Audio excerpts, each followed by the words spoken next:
ang virus ang tawag ay Human Papilloma Virus, HPV. So alam na namin na HPV, matagal na unang panahon na.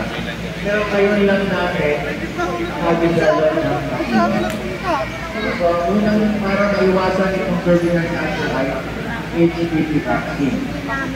At itong bakuna na ito, napaka-efektibo. Ito back siya. Wala siyang sparklas. Wala siyang side effect. Bakuna na ito, pag nabakunahan, malamang sa malamang hindi na nakakapagpapalit. Pero ang talagang dapat bakunahan yung mga kabataan. Early as 8 to 14 years old. Yung mga hindi pa nakaranas ng effect. Dalawang dose. Ito ang gobyerno, ito pa ng gobyerno, may libre bakuna sa cervix, di ba? Sa school, tama. Laan ang budget ng gobyerno ng 1 million dose. Ang bawat bata, kailangan 2 dose.